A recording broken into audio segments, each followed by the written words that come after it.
परिचय। ये जंगल के बीच में है। शोधकर्ता भूमि पर पड़ी हुई सूखी पत्तियों में से एक पौधे की जांच कर रहे हैं। उन्होंने वहां के प्राणी जात और वनस्पति जात को ध्यानपूर्वक देखा, जिनमें से कुछ पौधे एकदम विशिष्ट प्रकार के हैं। उन्होंने कुछ ऐसे पौधे देखे जो सामान्य रूप से नहीं पाए जाते हैं। क्या ये पौधे लुप्तप्राय प्रजातियों में से हैं?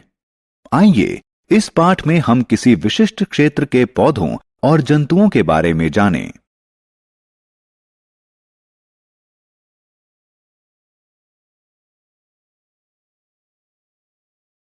उद्देश्य। इस पाठ के अंत में आप निम्न करने में सक्षम हो जाएंगे।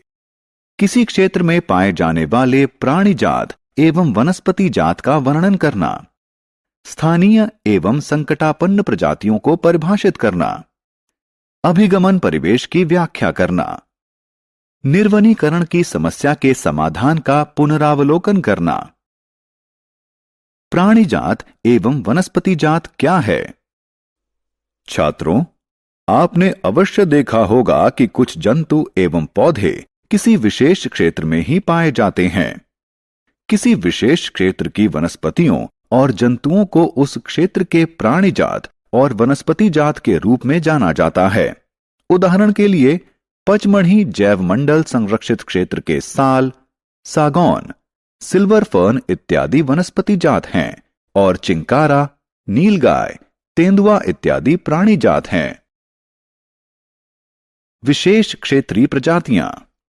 आइए अब हम विशेष क्षेत्रीय प्रजातियों के बारे में जानें। यहां आप यह जान लें कि आबादी का वह समूह जो संकरण में सक्षम होता है प्रजाति कहलाता है। एक ही प्रजाति के सदस्यों में समान लक्षण होते हैं। मैं आपसे एक आसान प्रश्न पूछता हूं। क्या आपने सेब का पेड़ दक्षिण भारत में देखा है? नहीं ना। सेब के पेड़ सामान्य रूप से उत्तर भारत में पाए जाते हैं। इस तरह केवल किसी विशेष क्षेत्र में पाए जाने वाले पौधे एवं जंतु विशेष क्षेत्रीय प्रजातियां कहलाते हैं। वे कहीं और नहीं पाए जाते हैं। विशेष प्रकार के जंतु या पौधे किसी विशेष क्षेत्र, राज्य या देश के लिए विशेष क्षेत्रीय हो सकते हैं। विशेष क्षेत्रीय प्रजातियों के उदाहरण। ये दो पचमढ़ी जैव मंडल संरक्षित क्षेत्र के वनस्पति जात हैं। ये इस क्षेत्र के विशेष क्षेत्रीय प्राणी जात हैं। वे कौन से कारक हैं जो उन्हें विशेष क्षेत्रीय प्रजाति बनाते हैं? प्रमुख कारण मनुष्य हैं। उनके वास स्थल का विनाश, मनुष्यों की बढ़ती जनसंख्या और नई प्रजातियों के आने से विशेष क्षेत्रीय प्रजातियों के प्राकृतिक वास स्थल प्रभावित हो सकते हैं और उनका अस्तित्व संकट में आ सकता है। कौन सी प्रजातियां संकटापन्न कहलाती हैं? आपने डायनासोर के बारे में अवश्य सुना होगा। वे लाखों वर्ष पहले पाए जाते थे, लेकिन आज वे विलुप्त हो चुके हैं। अनेक जंतु एवं पौधे विलुप्त हो चुके हैं, जबकि कुछ विलुप्त होने की कगार पर हैं।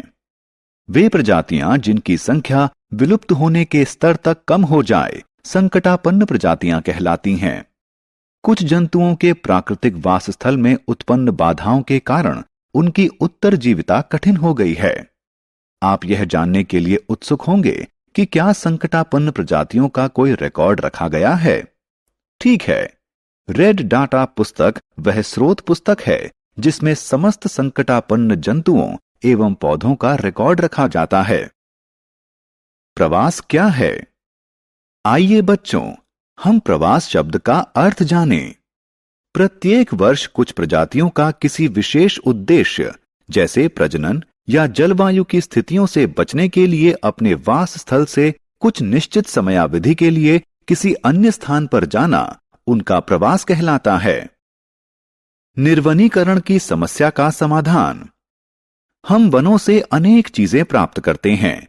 गोंद, राल, जूट और कागज महत्वपूर्ण उत्पाद हैं जो वन से प्राप्त कच्चे माल से बनाए जाते हैं। क्या आप कागज के विकल्प की उपलब्धता के बारे में विचार कर सकते हैं? क्या होगा यदि हमारे लकड़ी ना होती? ठीक है, इन सभी प्रश्नों का सरल उत्तर कागज का पुनः चक्रण है। कागज को 5 से 7 बार पुनः चक्रित किया जा सकता है। कागज के पुनः चक्रण से न सिर्फ वृक्षों को बचाया जा सकता है, बल्कि ऊर्जा व जल भी बचाया जा सकता है। इसलिए हमें कागज बचाना चाहिए, इसका पुनः इस्तेमाल करना चाहिए और इसका पुनः चक्रण करना चाहिए। तुमने बहुत अच्छी बात कही, लेकिन कागज का पुनः चक्रण केवल निर्वनीकरण को नियंत्रित करने का अस्थायी उपाय है। क्या तुम निर्वनीकरण की समस्या का कोई स्थायी समाधान बता सकते हो? हाँ, यह पुनः वनरोपण है। नष्ट हुए वनों के स्थान पर नए वृक्ष लगाना पुनः वनरोपण कहलाता है। सारांश। आइए हमने जो कुछ सीखा है उसे संक्षेप में दोहराएं। किसी विशेष क्षेत्र में पाए जाने वाले पौधे एवं जंतु प्राणी जात एवं वनस्पति जात कहलाते हैं। जिन प्रजातियों के विलुप्त होने का खतरा है उन्हें संकटापन्न प्रजातियां कहा जाता है। प्रत्येक वर्ष कुछ प्रजातियों का अपने वास स्थल से कुछ निश्चित समयावधि के लिए किसी अन्य स्थान पर जाना उनका प्रवास कहलाता है। निर्वनीकरण की समस्या का समाधान कागज का पुनः चक्रण एवं पुनः वनरोपण है।